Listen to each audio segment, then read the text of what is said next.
امریکی الیکشن اور پاکستانی سیاست۔ امریکہ کے صدارتی الیکشن سے قبل پاکستان میں دو اہم فیصلے کر لیے گئے۔ پہلا یہ کہ سروسز چیف کی مدت ملازمت کو 3 سال سے بڑھا کر 5 سال کر دیا گیا۔ عام پاکستانیوں کو ایئر فورس اور نیوی کے سربراہ کا تو نام ہی پتہ نہیں ہوتا، اس لیے یہ تاثر عام ہے کہ آرمی چیف کی مدت 3 سال سے 5 سال کر دی گئی ہے۔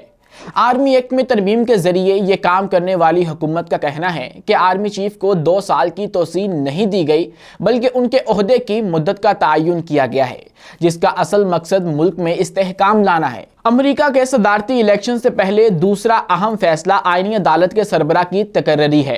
26ویں آئینی ترمیم کے تحت وجود میں آنے والی آئینی عدالت کے سربراہ جسٹس امین الدین ہوں گے۔ بظاہر تو یہ صرف ایک آئینی بینچ ہوگا اور اصل چیف جسٹس یحییٰ افریدی ہوں گے، لیکن حقیقت میں اب 2 چیف جسٹس ہوں گے۔ آئینی بینچ میں شامل جج صاحبان غیر آئینی مقدمات کی سماعت کر سکیں گے، لیکن غیر آئینی بینچ میں شامل جج صاحبان آئینی مقدمات کی سماعت نہیں کر سکیں گے۔ 26ویں آئینی ترمیم کے خلاف بہت سی درخواستیں دائر کی جا چکی ہیں اور ان تمام درخواستوں کا فیصلہ جسٹس امین الدین کو کرنا ہے۔ ابھی تک یہ واضح نہیں ہے کہ آئینی بینچ کی تشکیل سے اعلیٰ ترین عدالت کے ججوں میں پائی جانے والی گروہ بندی کم ہوگی یا بڑھے گی۔ حکومت نے پارلیمنٹ کے ذریعے ایک نیا قانون منظور کروا کے سپریم کورٹ کے ججوں کی تعداد میں اضافہ بھی کروا لیا ہے۔ عام تاثر یہ ہے کہ جسٹس امین الدین حکومت کے حامی ہیں اور جوڈیشل کمیشن کے ذریعے سپریم کورٹ میں حکومت کے حامی ججوں کی تعداد میں اضافہ کر کے حکومت اپنے لیے خطرات کو کم کر رہی ہے۔ دوسرے الفاظ میں سپریم کورٹ پاکستان کی پاور پولیٹکس کا اکھاڑا بنی ہوئی ہے اور اس اکھاڑے میں ہونے والے مقابلوں سے اتنی جلدی استحکام نہیں آ سکتا۔ سابق چیئرمین سینٹ اور پاکستان پیپلز پارٹی کے رہنما رضا ربانی نے پارلیمنٹ سے بغیر بحث و مباحثے کے منظور کرائے جانے والے قوانین پر بہت تنقید کی ہے۔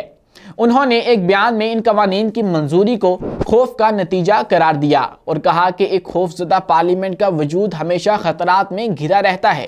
پیپلز پارٹی نے آرمی چیف کی مدت ملازمت میں اضافے سمیت 6 دیگر قوانین کی منظوری کے لیے ووٹ تو دیا ہے، لیکن ووٹ دینے کے باوجود پیپلز پارٹی کے کئی ارکان پارلیمنٹ کا آف دی ریکارڈ یہ کہنا ہے کہ پالیسیوں میں تسلسل کے نام پر آرمی چیف کی مدت میں اضافے سے جمہوریت مضبوط نہیں ہو سکتی۔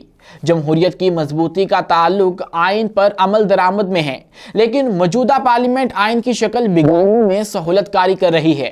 پیپلز پارٹی آئندہ انتخابات کے بعد بلاول بھٹو زرداری کو وزیر اعظم بنانا چاہتی ہے، لیکن شہباز شریف نے آئینی عدالت کے قیام اور آرمی چیف کی مدت ملازمت 5 سال کر کے اپنے اگلے 5 سال بھی پکے کر لیے ہیں۔ شہباز شریف کی حکومت کو مستحکم ہونے سے مسلم لیگ نون کے اندر پاور سٹرگل میں اضافہ ہوگا، کیونکہ مسلم لیگ نون کے اندر ایک گروپ مریم نواز کو آئندہ وزیر اعظم دیکھنا چاہتا ہے۔ یہ گروپ ISI کے سابق سربراہ ندیم انجم کو ایک اور ایکسٹینشن دلوانا چاہتا تھا۔ ندیم انجم کو ایکسٹینشن نہ ملنے سے یہ گروپ مایوس ہے۔ شہباز شریف اپنے قدم جمانے کے بعد وفاقی کابینہ میں رد و بدل کا ارادہ رکھتے ہیں۔ وہ کچھ متحرک اور دوڑ بھاگ کرنے والے ساتھیوں کو کابینہ میں شامل کرنا چاہتے ہیں۔ کابینہ میں شامل کچھ ارکان کی کارکردگی سے وہ مطمئن نہیں۔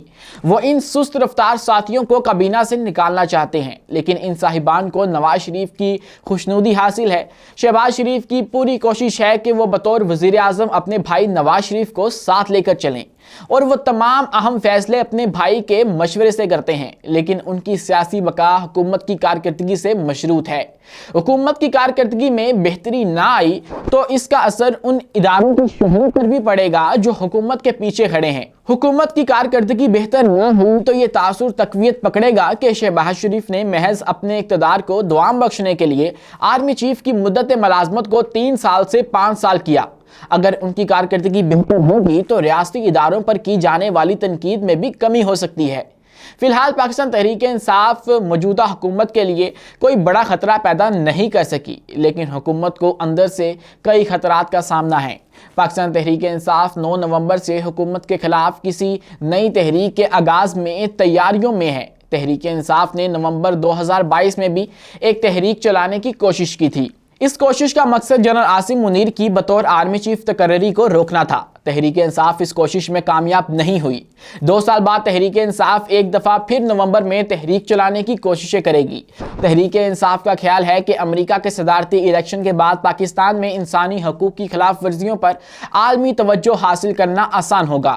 لیکن امریکہ میں حکومت کی تبدیلی کے بعد پاکستان میں عمران خان کے لیے فوری طور پر کوئی ریلیف حاصل کرنا اتنا آسان نہیں ہوگا۔ امریکہ کے صدارتی الیکشن سے پہلے سپریم کورٹ کے آئینی بینچ کی تشکیل اور آرمی چیف کی مدت ملازمت میں اضافے کو ایک احتیاطی بندوبست کے طور پر بھی دیکھا جا رہا ہے۔ اس احتیاطی بندوبست کا مقصد پاکستان کی سیاست میں غیر ملکی مداخلت کو روکنا نظر آتا ہے، لیکن اگر شہباز شریف حکومت کی کارکردگی بہتر نہ ہوئی اور تحریک انصاف اپنے حامیوں کو سڑکوں پہ لانے میں کامیاب ہو گئی تو تمام احتیاطی بندوبست دھرے کے دھرے رہ جائیں گے۔